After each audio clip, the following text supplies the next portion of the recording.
సింహం వారికి కనుక చూసుకున్నట్లయితే సింహరాశి లేదా సింహలగ్నం వారికి ప్రస్తుతం మీకు కేతువు రాశిలో సంచరిస్తూ గురువు ఈ యొక్క సంవత్సరంలో జూన్ 2వ తేదీ నుంచి లాభస్థానంలో ఉండేటువంటి గురువు వ్యయస్థానంలోకి వస్తున్నాడు జూన్ 2 నుంచి.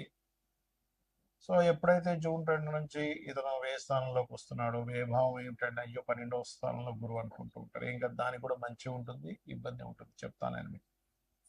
అలాగే ఈ 12వ భావంలో జూన్ 2లోకి వచ్చినటువంటి గురువు నవంబర్ మాసం వరకు జూన్ అక్కడ ఉంటూ నవంబర్ నుంచి మీకు రాశిలోకి వస్తాడు. అక్కడ ఒక 45 రోజులు కేతువుతో పాటు కలిసి ఉంటాడు. కేతువు గురువు కలిసి ఫస్ట్ 25 డేస్ ఉండి దాని తర్వాత కేతువు మారిపోతాడు 12లోకి. అండ్ గురువు రాశిలో ఒక 45 రోజులు ఉండి సింహంలో ఉండి తర్వాత మళ్ళీ 12లోకి వెళ్తాడు. అది వచ్చే సంవత్సరం మే వరకు ఉంటాడు ఆల్మోస్ట్.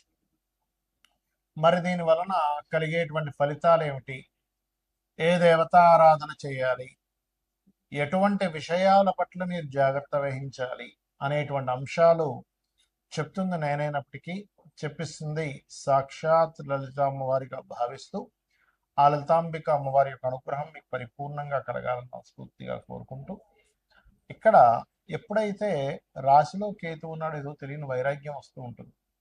దాంతోపాటు గురువు ఎప్పుడైతే 12వ స్థానంలోకి వస్తున్నాడో ఇది కొత్త ఇన్వెస్ట్మెంట్స్ చేయడం, కాకపోతే కాస్త చూసి చేయండి ఇన్వెస్ట్మెంట్స్ అనేటువంటిది చాలా స్పష్టంగా చూపిస్తుంది. కాబట్టి మీరు ఏదైతే మదుపు పెడతారో అది భూమి మీద అనుకోండి, బిజినెస్ మీద, వ్యాపారం మీద అనుకోండి, గృహం మీద అనుకోండి, స్థలం మీద అనుకోండి, ఒక ఫ్యాక్టరీ మీద అనుకోండి, లేకపోతే ఏదైనా ఒక వాహనం మీద అనుకోండి, ఆభరణాల మీద అనుకోండి, ఇన్వెస్ట్మెంట్ చేసేటప్పుడు మంచిదే. శుభగ్రహం 12లో ఉండడం మంచిదే, ఇన్వెస్ట్మెంట్కి చాలా మంచిది, లాంగ్ టర్మ్గా మంచి ఫలితాలు ఇస్తుంది. కానీ ఇక్కడ మనం అర్థం చేసుకోవాల్సిన విషయం, ఆ గురువు శని రాహు ఎనర్జీస్తో ఉన్నాడు. ఎలా ఉన్నాడంటే ఈ శని యొక్క రాశిలో గురువు యొక్క రాశిలో శని ఉన్నాడు, శని యొక్క రాశిలో రాహు ఉన్నాడు. సో ఇది ఎక్స్చేంజ్ అవుతూ ఉంటుంది, ఎనర్జీ అనేటువంటిది మారుతూ ఉంటుంది. ఈ పై అధికారి ఎలా అంటే, ఒక అధికారి ఉన్నాడు, అధికారి మన మీద ఒక ప్రెజర్ చూపిస్తున్నాడు, కానీ ఈ పై అధికారి పైన ఇంకో అధికారి ఉన్నాడు, ఆయన వాళ్ళ మీద ప్రెజర్ చూపిస్తాడు. వీళ్ళిద్దరు ప్రెజర్ కింద అధికారి మీద ఎలా ఉంటుందో రాసుల్లో ఉండేటువంటి గ్రహాల యొక్క ఎనర్జీ కూడా అలా ఉంటుంది. కాబట్టి ఏంటి, ఇక్కడ ఇన్వెస్ట్మెంట్స్ మంచిదే, విదేశాలకు వెళ్ళడానికి యోగిస్తుంది, కానీ చూసుకొని చేయాలి. శని రాహు కేతు గ్రహాల దగ్గర, ఎందుకంటే కేతు రాశిలో కేతు ఉన్నది విచిత్రమైన ప్రవర్తనలు ఈ హెల్త్ మీద కూడా ఎఫెక్ట్ ఇస్తూ ఉంటుంది కేతు ఉన్నప్పుడు, కాబట్టి కొంచెం చూసుకోవాలి. అదేవిధంగా మీకు అష్టమ శని కూడా నడుస్తుంది. అయితే ఇక్కడ ఏంటంటే ఏదైనా కొత్త వస్తువులు కొనుగోలు చేయడానికి బాగా అనుకూలంగా ఉంది చెప్పాలంటే. లోన్స్ రావడానికి కూడా చాలా అనుకూలంగా ఉంది. అష్టమ శని నడుస్తుంది మీకు. అష్టమ శనికి గురువు దృష్టి పడ్డందుకు అష్టమ శని యొక్క ప్రభావం అనేటువంటిది పూర్తిగా తగ్గనుంది. సో మీరు ఏం చేస్తారంటే చక్కగా ఉలవలు ఒకటి, నువ్వులు ఒకటి, మినుములు ఒకటి దానం ఇవ్వండి. నవగ్రహాల్లో శని రాహు కేతు గ్రహాల దగ్గర దీపారాధన చేయండి, అన్ని విధాలు బాగుంటుంది. మనకి ఈ గురువు మార్పు మూలంగా పోయిన సంవత్సరం చూడండి 3 రాసులు మారాడని చెప్పుకున్నాం. వృషభము, మిథునము, కర్కాటకంలోకి వచ్చి మళ్ళీ మిథునంలోకి వెళ్ళిపోయాడు. ఈ సంవత్సరం కూడా ఈ పరాభావనామ సంవత్సరంలో కూడా గురువు మిథునము, కర్కాటకము, సింహం. కాబట్టి ఏమిటిది, ఎప్పుడైనా ఇలా మారినప్పుడు ఏమవుతుందంటే మీరు గమనించండి కావాలంటే, రకరకాల రాష్ట్రాల నుంచి ప్రజలు మార్పులు చెందడం, రకరకాల దేశాల నుంచి మైగ్రేట్ అవ్వడం జరుగుతూ ఉంటుంది. Point number 1. రెండవది నష్టము, జీవ నష్టము అని చెప్తారు. మేధిని జ్యోతిషం అని ఒకటి ఉంటుంది, ముండేన ఆస్ట్రాలజీ. అదేంటంటే పర్సనల్ చార్ట్ కాకుండా దేశాల మీద ప్రభావం చూపిస్తూ ఉంటుంది. అలాగే గురువు ఎప్పుడైతే కర్కాటకంలోకి వెళ్ళాడో వాహన ప్రమాదాలు, నీటి ద్వారా వచ్చే ప్రమాదాలు, నీటి నుంచి వచ్చే వైరస్లు పెరుగుతాయి. కాబట్టి మీరు ఖచ్చితంగా కాస్త మీరు నీరు తాగేటప్పుడు కాచి చల్లార్చిన నీరు తాగండి. ఎందుకంటే అలాగా గురువు మంచి స్థానంలోకి వెళ్తున్నాడు కదా, ఉచ్చ స్థానంలోకి వెళ్తున్నాడు కదా అనిపించవచ్చు. ఇక్కడ ఏంటంటే ఆ గురువు స్వరూపం ఎలా ఉందో చూడాలి. ఇప్పుడు చూడండి, మంచివాడే, మన ఇంట్లో పిల్లడే, వాడిని తీసుకెళ్ళి కౌంటర్లో కూర్చోబెట్టాడు ఒక తండ్రి. వాడి బుద్ధి సరిగ్గా లేదు, వ్యసనాలకు గురయ్యాడు కూడా. కౌంటర్లో ఉన్న 100, 200, 500 పక్కకు వేసుకుంటాడు. కానీ వాళ్ళ దగ్గర వర్క్ చేసే వర్కరే కానీ అలాంటి బుద్ధి లేదనుకోండి, అలాంటి వ్యక్తి అయ్యో నేను సార్కి అట్లా ఎట్లా నేను అన్యాయం చేస్తానని న్యాయంగా ఉంటాడు. అంటే ఏంటి, ఆ స్వరూపం మారితే ఆ ప్రభావం ఉంటుంది. కాబట్టి ఖచ్చితంగా ఇక్కడ నీటి సంబంధంగా, వైరస్ల సంబంధంగా పెరగనుంది. ఇది ఖచ్చితంగా. రెండవది, ఇప్పుడు చూడండి యుద్ధాలన్నీ సమసిపోయినట్టుగా కూల్ అయిపోయాయి, ఏమీ లేదనుకుంటున్నాను. కానీ కుజుడు ఎప్పుడైతే మీకు మేషంలో వచ్చాడో, ఇప్పుడు ప్రజెంట్ రాబోతున్నాడో, దీని ఫలితం ఏమిటంటే మరలా మీకు ఈ మే 11వ తేదీ నుంచి మారుతున్నాడు. కాబట్టి ఖచ్చితంగా యుద్ధ సంబంధించినటువంటిది పెరగనుంది. అది చైనా కావచ్చు, ఇంకోటి కావచ్చు, ఇంకోటి కావచ్చు, మళ్ళా మళ్ళా మీకు ఆ యుద్ధ సంబంధించిన ప్రభావం ఖచ్చితంగా పెరుగుతుంది. నేను గతంలో కూడా చెప్పాను, ఈ శని కుజుడు కలిసి ఉండడమే కాదు, కుజుడు మేషంలోకి వచ్చినాక కూడా జరుగుతాయని.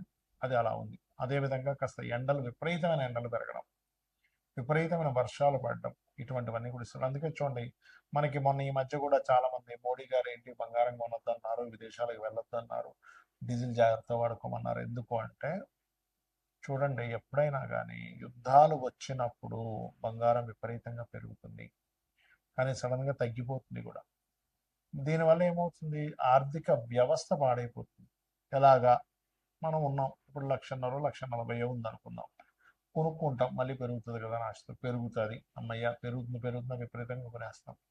కానీ ఒకటేసారి 20,000-30,000 ధామను పడిపోయింది అనుకోండి, అప్పుడు పరిస్థితి ఏమిటి, ₹1,00,000 పెట్టి కొన్నటువంటి బంగారం మీద 30 లక్షలు నష్టం వచ్చింది అనుకుందాం. అప్పుడేంటి, 20-30 లక్షలు పోతే మామూలు విషయం కాదుగా. అలా ప్రతి ఒక్కరి జీవితంలో కొన్ని లక్షల రూపాయలు పోతే దేశవ్యాప్తంగా, ప్రపంచవ్యాప్తంగా ఏమవుతుంది, అది కొన్ని వేల లక్షల కోట్లు రాత్రి రాత్రి ఆవిరైపోతాయి. ఆ భావనతో ఒకటి. రెండవది, ఇక్కడ గురువు ఎప్పుడైతే కర్కాటకంలోకి ఎంటర్ అవుతాడో దొంగ బంగారం పెరుగుతూ ఉంటుంది. అంటే నిజంగా ఒరిజినల్ బంగారం ఉండదు, బంగారం లాగే కనిపిస్తుంది, అలాంటివి కొనుక్కుంటారు. ఎప్పుడు కూడా డిమాండ్ పెరిగిపోతున్నప్పుడు, రేట్లు పెరిగిపోతున్నప్పుడు డూప్లికేట్ తయారవుతుంటాయి.